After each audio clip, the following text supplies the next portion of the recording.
અમદાવાદનો વધુ એક બ્રિજ બન્યો છે જોખમી। પાલડી જલારામ અંડરપાસના બ્રિજમાં પોપડા ઉખડ્યા છે। બ્રિજમાંથી લોખંડના સળિયા દેખાતા સુરક્ષા સામે સવાલ ઉઠી રહ્યા છે। અંડરપાસમાંથી પસાર થતા વાહન ચાલકો પર જીવનું જોખમ છે। માત્ર 2 વર્ષ જૂના બ્રિજની ગુણવત્તા સામે સવાલ ઉભા થયા છે।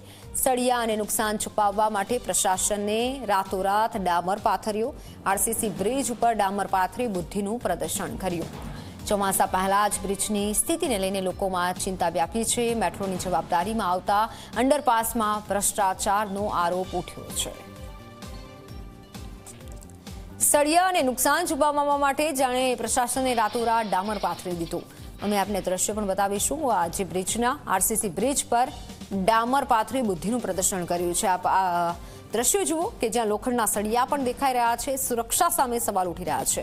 માત્ર 2 વર્ષ જૂના બ્રિજની ગુણવત્તા સામે સવાલ ઉઠ્યા છે। થીગડા મારી દેવાયા છે ડામરના આ રીતે, કારણ કે કોઈનું ધ્યાન ન જાય। પરંતુ લોકો માટે આ બ્રિજ જોખમી છે। ગમે ત્યારે કોઈ મોટી દુર્ઘટના સર્જાઈ શકે છે।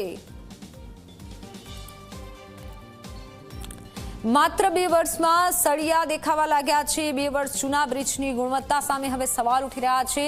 2 વર્ષમાં આ બ્રિજની હાલત આપ જુઓ। વધુ એક ભ્રષ્ટાચારનો બ્રિજ હવે સામે આવ્યો છે।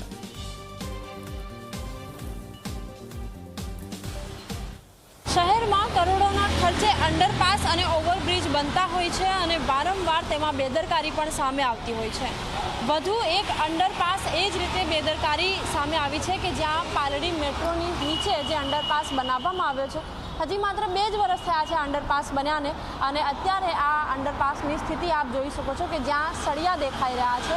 જે સળિયા દેખાઈ રહ્યા છે અને એની નીચેનું જે કાટમાળ છે તે પણ એને લટકી રહ્યું છે। જે લોકો નીચે પસાર થાય છે એમની ઉપર પડે એ પ્રકારની પરિસ્થિતિ, પરંતુ પ્રશાસનને આની સુધ લેવાની હજી જાણે સમય ન હોય તે પ્રકારની સ્થિતિ જોવા મળી રહી છે। આ જે અંડરપાસ છે એના રખરખાવની જવાબદારી મેટ્રોની છે, પરંતુ જે કામગીરી છે એ કરવામાં નથી આવતી। હવે પરિસ્થિતિ એ છે કે અમદાવાદ મહાનગરપાલિકા લાચાર બનીને મેટ્રોને માત્ર લેટર લખી રહ્યું છે, કારણ કે આ બ્રિજ હજી સુધી અમદાવાદ મહાનગરપાલિકાને સોંપવામાં નથી આવ્યો। અને પરિસ્થિતિ એ છે કે મેટ્રો કામ કરતું નથી અને અમદાવાદ મહાનગરપાલિકા માત્ર લેટર લખે છે, પરંતુ આ વચ્ચે જાહેર જનતા હાલાકીનો સામનો કરી રહી છે। કેમેરામેન ઉમેશ પરમાર સાથે સપના શર્મા, Zee 24 કલાક, અમદાવાદ।